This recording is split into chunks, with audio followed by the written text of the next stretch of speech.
Yes, ma'am. Good. Are you Kelby Blanchett? Yes, ma'am. And Mr. Blanchett, did you get someone hired? Yes, ma'am. Who'd you hire? White Kimberly. Is he going to be here this morning? No, ma'am. Did you pay him money? Yes, ma'am. He gave me a receipt. I don't think he's gonna get it up, but he gave me a receipt. Huh? He is.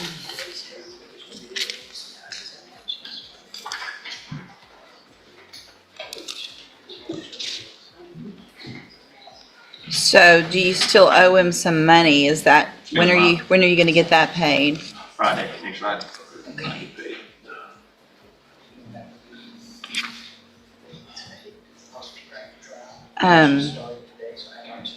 So did he say he would? I'm thinking you probably need to get him paid off, and then he'll send us the paperwork. And on like $200. Right. So what I'm going to do is reset your case one more time. That'll give you time to get him all paid off, and then he can file the paper. The judge immediately turns up the pressure, questioning the defendant about unpaid legal fees and whether a lawyer has actually been secured. The answers come uncertain, almost defensive, as the courtroom atmosphere tightens. What starts as routine verification quickly becomes a credibility test. The judge is not just asking questions anymore, but measuring responsibility, commitment, and seriousness. Every hesitation adds weight, making it clear that financial neglect is now part of the legal problem being examined. The courtroom silence between responses makes every pause feel heavier. You can sense the judge is already forming expectations based on effort, not excuses. And get a receipt and bring it with you next time, okay? Can I have excuse for work? Yes, sir. Ask the clerk. And if you'll make a notate, go ahead. At the bottom, if you'll make a notation that it's right and that he's already made a payment. Please, ma'am. Kevin Calise.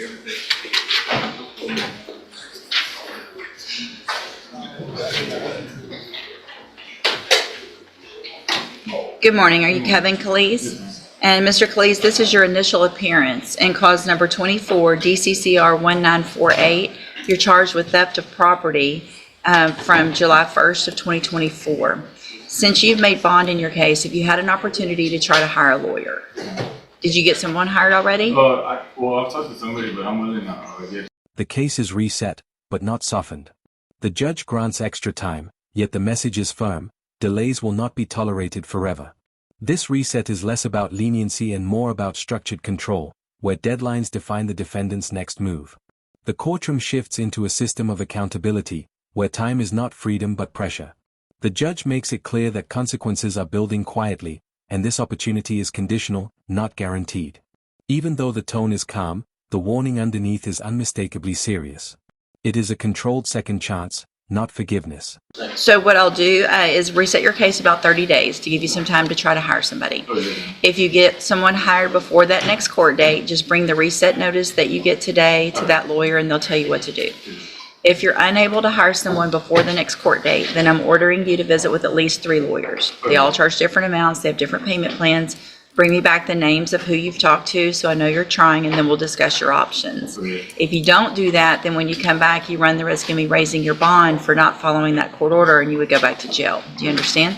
All right, step in front of the clerk. She'll give you your reset notice. Diamond James.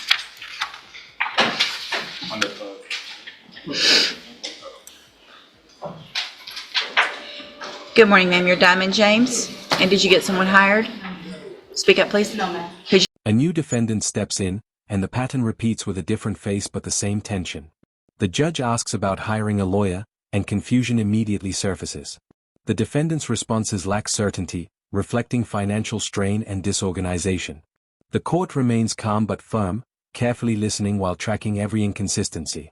This moment highlights how multiple cases share the same underlying struggle: access to legal representation under financial pressure and strict judicial expectations. Each answer feels like it is being weighed for honesty and effort. The repetition builds a sense of systemic pressure. I spoke with Kyle Walker. He said 7,500, but no payment plans on the down payment. Okay. I spoke with James or Macon. Mm-hmm. They said 7,500 as well. I spoke with Franklin and Associates. 10,000. The minimum is 7,500. 500 every 2 weeks, but the way the work has been going, the hours have not been 8 hours a day. So Right. So thank you for doing what I'm I asked you, I'm going to let you fill out some paperwork this morning to see if you qualify for a court-appointed lawyer. You need to fill it out accurately and completely because you're going to swear under oath that it's all true and correct. So put whatever your bills are, whatever your income is, and then I'll take a look at it. If you step in front of the clerk, she'll give you that those instructions. Kingston Walker. The defendant explains difficulties in choosing a lawyer due to varying costs, and the judge responds by granting a 30-day reset. However, this is not a break, it's a structured deadline. The instruction is simple: either secure representation or prepare for stricter requirements. The courtroom tone shifts into administrative enforcement, where every delay must now be justified with action, not explanation. The judge's approach remains consistent, but the expectations are clearly rising. It is becoming less about discussion and more about proof of effort.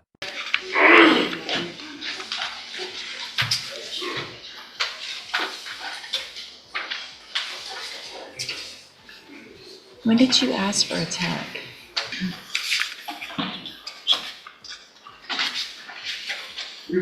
Good morning.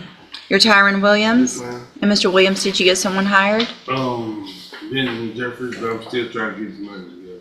Okay, so you're planning on hiring Mr. Jeffries. Have you made any payments yet or not? He won't half of it before he start doing it. Okay, so what I'll do is reset your case about 30 days. Your case is getting old. It's indicted some time ago, and the offense date was obviously early last year, so you need to try to get him hired if you can before that next court date. Okay. If it's not going to work for some reason with Mr. Jeffries, make sure you talk. Pressure escalates as the judge introduces a stricter rule. If no lawyer is hired, the defendant must consult at least 3 attorneys. The consequences are now explicitly stated, including possible bond increase or jail time. This is where the courtroom stops being flexible and becomes procedural enforcement. The defendant is no longer just being guided, but being monitored for compliance under threat of escalation. The tone is calm but carries serious weight beneath it.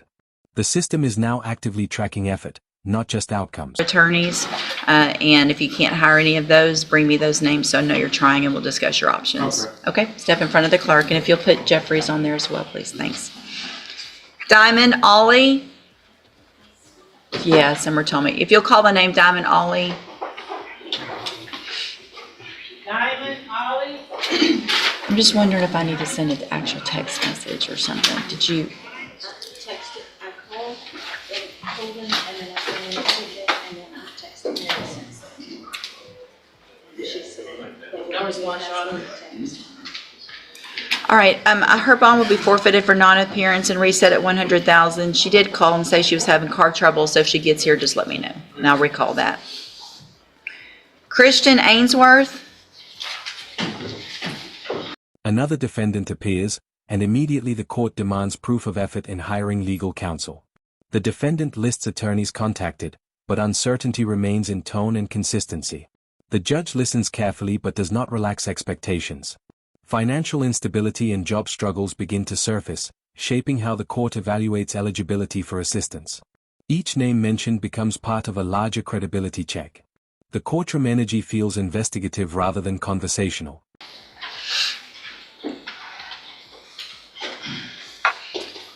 Good morning. Are you Christian Ainsworth? Yes, ma'am. And Mr. Ainsworth, did you get someone hired? I did. Speak up. No, ma'am, but I did talk to 3 attorneys. Who'd you talk to? The law office of James Macon, attorney Williams Marcus Wilkerson, and the law office of Brittany. Okay, and where are you on being able to get someone hired? It's not looking likely, but I mean, Are you working? yes, no, I am working. Okay, where do you work? Raising Cane's, Okay. Full-time? part-time. All right. What do you do the other part-time? I was in school, just, right now I'm not in school. You're not in school? Sounds like you need to go get another part-time if you're not in school, I'm this one, right? this one. The defendant provides more details about consultations with multiple attorneys, each with different pricing structures. The judge transitions into paperwork procedures for potential court-appointed representation. This moment marks a shift from verbal explanation to formal documentation, where everything must now be verified under oath, turning personal claims into legal records. The seriousness increases as financial honesty becomes legally binding. It is no longer about what is said, but what can be proven.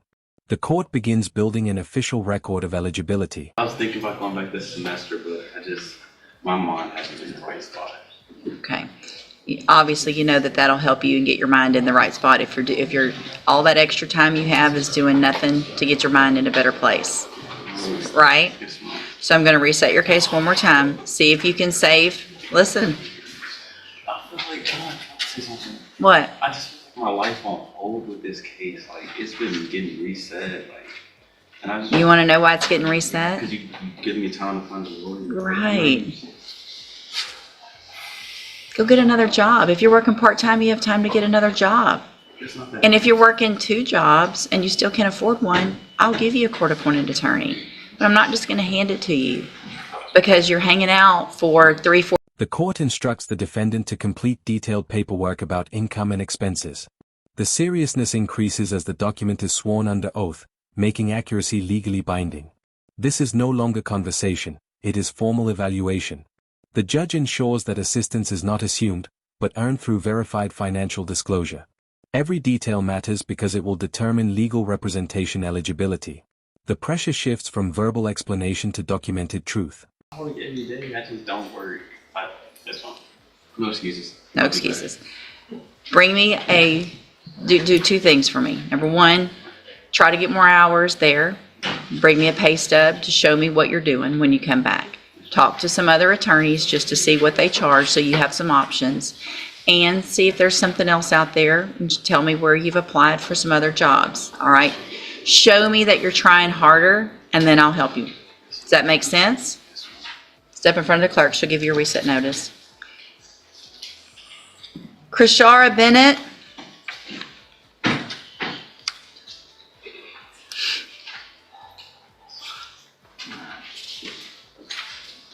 Good morning, ma'am. You're Krishara Bennett? Miss Bennett, did you get someone? A new defendant appears and admits partial progress in hiring a lawyer but not completing payment. The judge immediately draws a firm line. Partial effort is not enough. The expectation is completion, not intention. The courtroom tone remains controlled but strict, reinforcing that legal representation is not optional once initiated. The defendant's explanation is acknowledged but not accepted as sufficient. The focus remains on finalizing responsibility, not starting it. Who'd you talk to? Carl Walker, Okay. And tell me where you are on being able to get somebody hired. financially, I'm not able to meet the payments that they're asking for. Right. I do work, but I don't get paid. Where do you work? Village Trust for the VA. Okay. So what I'll do, Ms. Bennett, is have you fill out some paperwork this morning to see if you qualify for a court-appointed lawyer. Make sure you fill it out accurately and completely, whatever your income is, whatever your bills are, and then I'll take a look at it. You're going to swear under oath that it's all true and correct, all right? So if you'll step in front of the clerk, she'll give you that paperwork. Marquise Berry. The defendant tries to explain financial limitations, but the judge resets the case again with clear instructions. The message remains consistent. Time is being granted, but responsibility cannot be postponed indefinitely. The courtroom structure continues to rely on measured resets rather than immediate penalties.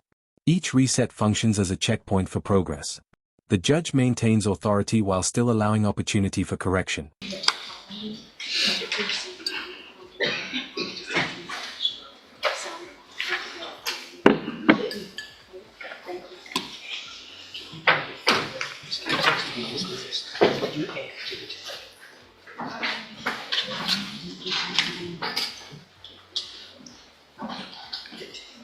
Good morning, sir. Good morning. You're David Calderon? And Mr. Calderon, this is your initial appearance in cause number 24, DCCR 1428. You're charged with the state jail felony offense of unauthorized use of a vehicle from May 20th of 2024. And since you've made bond in your case, have you had an opportunity to try to hire a lawyer?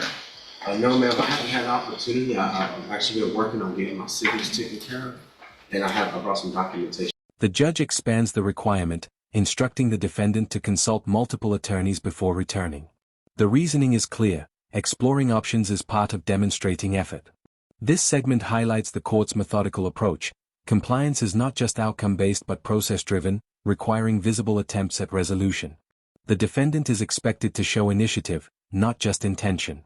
Accountability becomes measurable through action steps. taken care of as far as like transportation, a job, shelter. Okay. Basics. I'm just coming. It's probably been like a month or so since probably like a month and a half.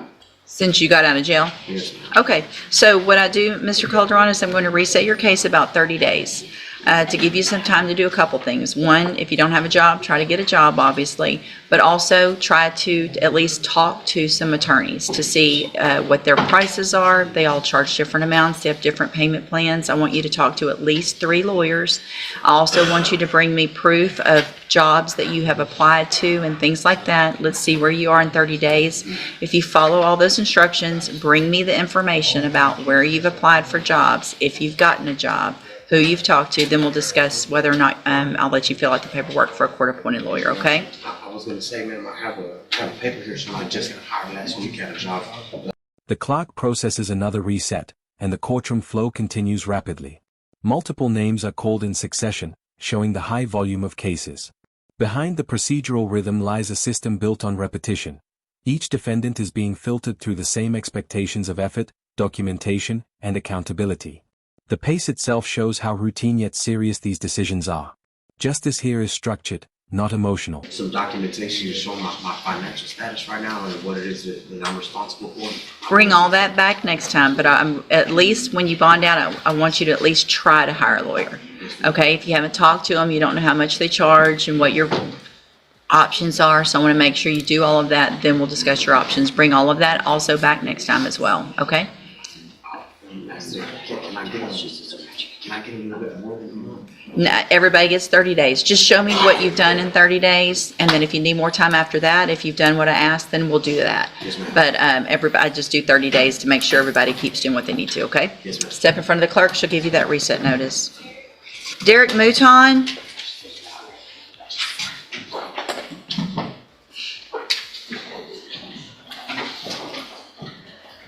A defendant fails to appear, and the consequences are immediate. Bond forfeiture is ordered, and the case is reset with financial penalties. The absence is treated not as delay but as violation, reinforcing that attendance itself is a legal obligation with direct financial and procedural impact. The court does not hesitate or soften the outcome. Responsibility begins with presence.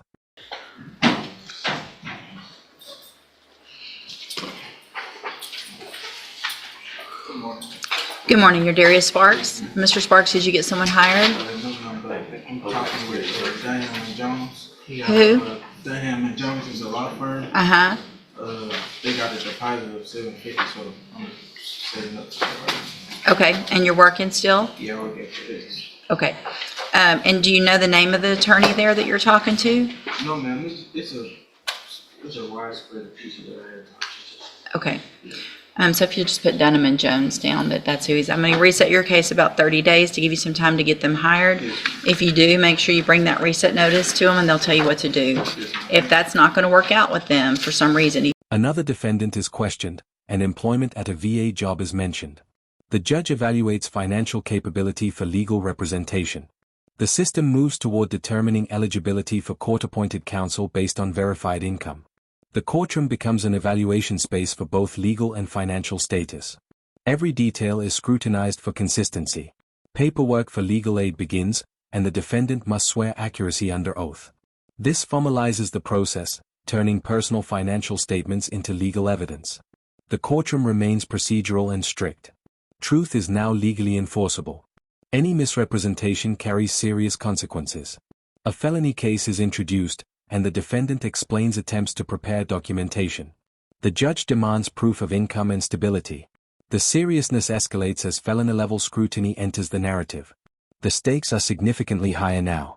The court shifts into deeper legal evaluation. You need to talk to at least 3 others and bring me those names. Okay? Step in front of the clerk, she'll give you a reset notice. Until they didn't do paperwork on it, because that other one's in the case. Judge, our intention, if the court would allow, is to have her enter the plea, do a PSI, to kind of see where she is now. This was a case we brought over from CDC, and then decide what is best on the motion, either to dismiss The it burglary or of a hab is the MTRP? Yes, ma'am. Okay, for some reason I said,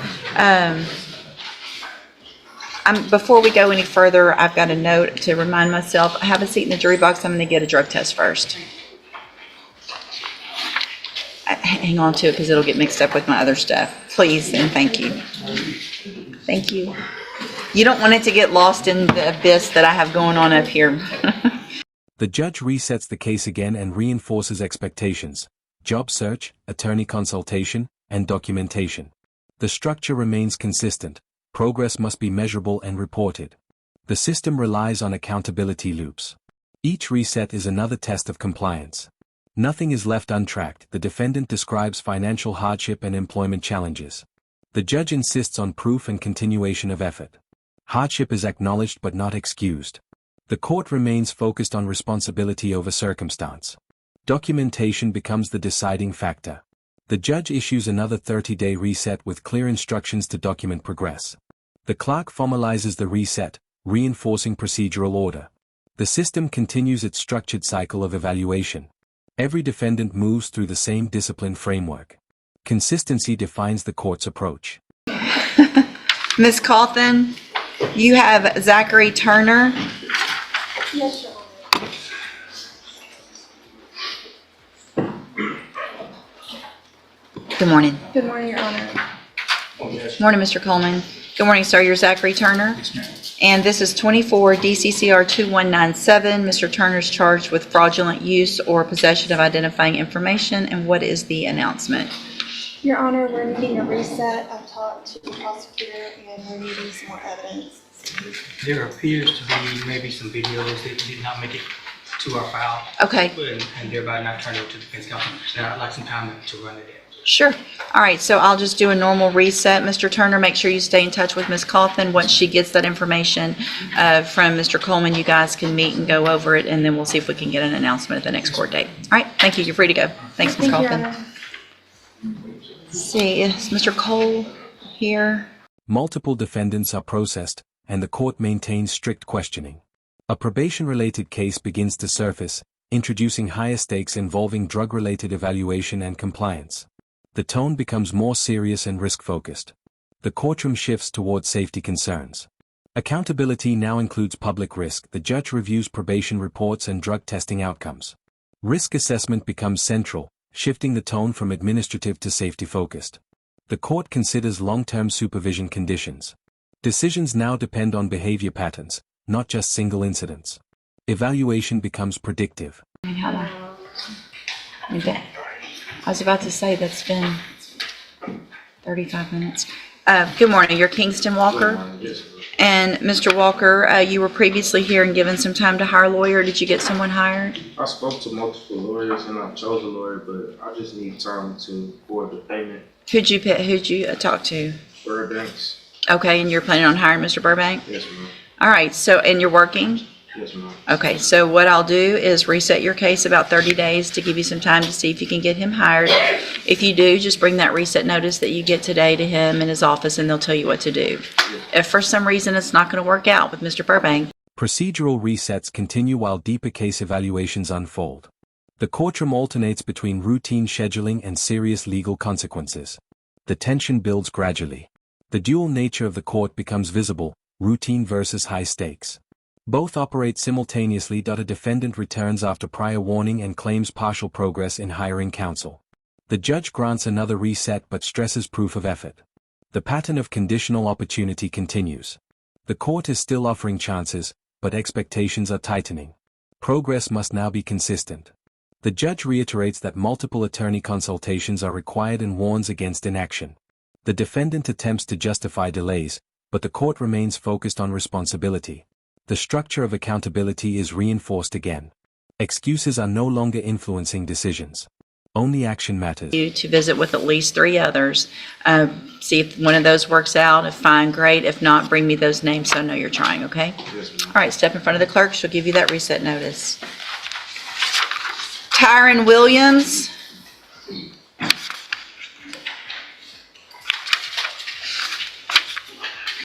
And were you able to get someone hired? Yeah. Were you able to get a lawyer hired? I talked to 3 lawyers, like you said. I talked to Lori Perezzo, her assistant Catherine. She said 5,000 through 7,000 was one person. I talked to Brittany Holmes, her, like that's the Mm-hmm. She said 3,000 to 5,000, and Dustin Garner is the one I'm considering going with. The judge shortens timelines in some cases and demands faster verification. The tone sharpens, signaling less patience for delays. The system becomes more efficient and less forgiving. Pressure increases across all defendants. Time is tightening as compliance expectations rise. To his main cell phone, and he said his prices was 8,500 to 3,500. Okay. So how long do you think, do you have the money to try to get him hired? Me and him discussed the case already. I talked to my uncle, which is the one who helps me pay. Mm-hmm. He said that I can, get to, I can go for him if that's what I want, but the man, everything he says sounds convincing. Sure. So if I reset your case one more time, you think y'all will be able to get Mr. Galmore hired? Yes, ma'am. If not, then I'll have to get a court appointment. Sure. And so, you did everything. If you think you can afford him, I'll give you about 30 days or so to see if y'all can get that work. A probation-related case escalates, involving past violations and drug concerns.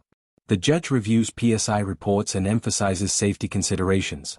Legal outcomes now depend heavily on risk assessment. Past behavior becomes central evidence.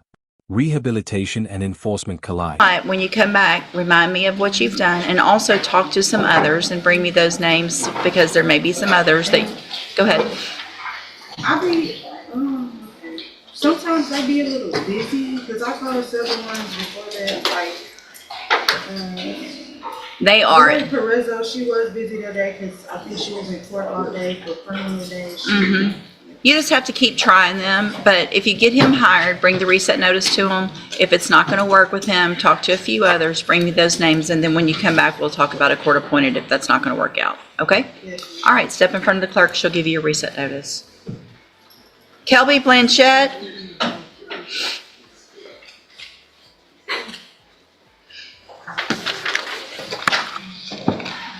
Be like a blind man here shortly. All right, sir, you're James Lofton? Yes, ma'am.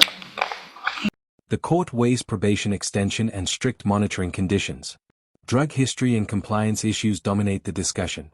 The defendant's future hinges on structured rehabilitation terms. The court balances second chances with public safety. Conditions become stricter and more detailed. Now, the misdemeanor is something that, remind me, why do I have that He on? was supposed to have pled to his misdemeanor several resets Right. ago each time prior to coming down here because our plan is to have him we had talked about To extend ISF, probation and ISF. But now it's for safety if the court considers based on this update PSI, but obviously we can't do that until he pleads to the misdemeanor. Well, I can do that today, and he can go into custody, and y'all can go take care of it. That's what I was just gonna. Because he'll sit in custody until he goes and Correct, takes that's- care of that other case, because he that's won't go. correct. All right.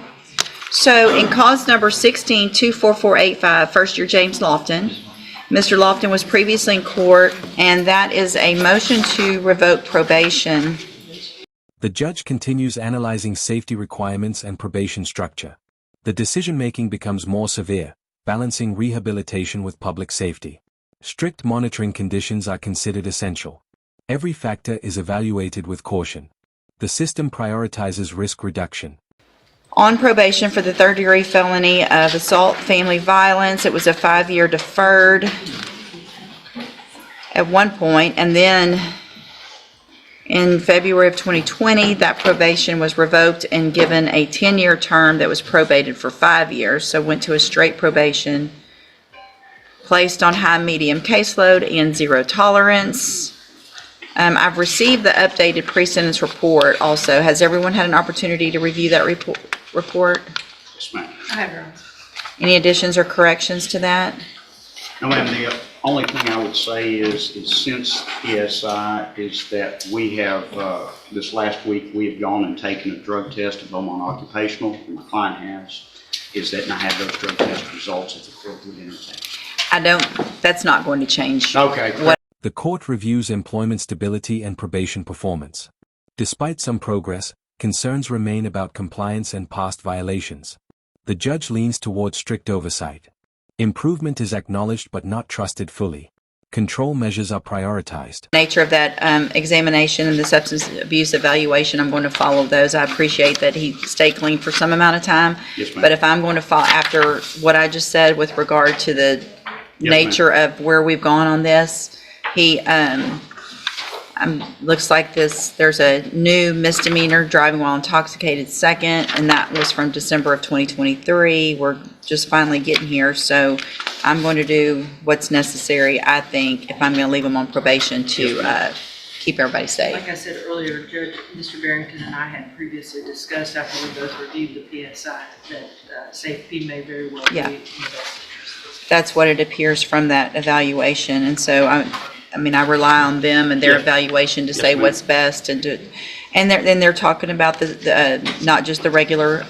The defendant is found in violation but is given continued probation under strict conditions. A final warning is issued. Any future violation will result in a severe sentence. The courtroom tension peaks. This is the final chance phase. No more leniency remains. Safe piece so that it covers everything from mental health to drug treatment to everything else that would be necessary, hopefully, for Mr. Lofton to finally be able to complete this probation. In addition, I will have to, and not just have to, but I will need to extend and plan on extending that probation period as well, because it's up either already or this year, and it's only pending because of the motion. Is that right? Yes. Okay. All right. So anything else with regard to that updated report or with me going forward with sentencing? No, ma'am, other than the fact that he is working, I have his employer here, if you'd like to hear from them. We would ask that, the recommendation initially was ISF, and we would ask the court to consider ISF and sentencing instead, because he has been working with. The judge formalizes extended probation, requiring strict monitoring and drug testing. The consequences are clearly outlined, leaving no room for misunderstanding. This is the final opportunity. The court establishes a zero-tolerance framework. Future failure equals immediate punishment. His employer for more than a year and a half now, has had stable housing as far as that goes, and so we feel like that him going to safety would cause financially devastating for him. And so we would ask that he be allowed to go to ISF and then have more strict monitoring on weekly reporting and weekly drug tests with zero reporting. Ms. Malfino? I defer to the court's discretion here, but just my review of the PSI, I think safety is probably convenient.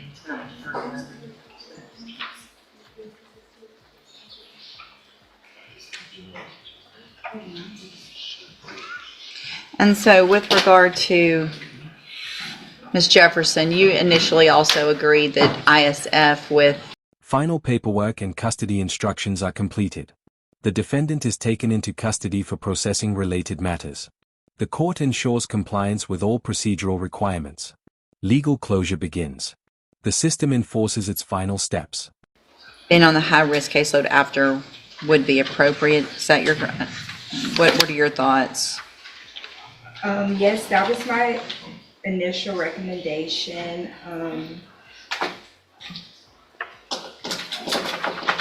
But I also included that I don't know much about his case because he had absconded for, I believe, over 2 years. Yeah. And it looks like there was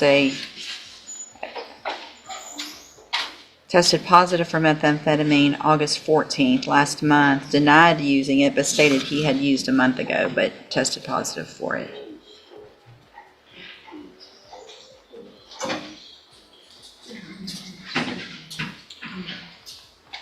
The courtroom session closes with a broader reflection on justice, balancing fairness, repeated opportunities, and strict enforcement. The message is clear: the system gives chances, but only to those who actively prove they deserve them. Justice is portrayed as structured discipline, not sympathy. Don't forget to like the video, subscribe to the channel, and we'll see you in the next video.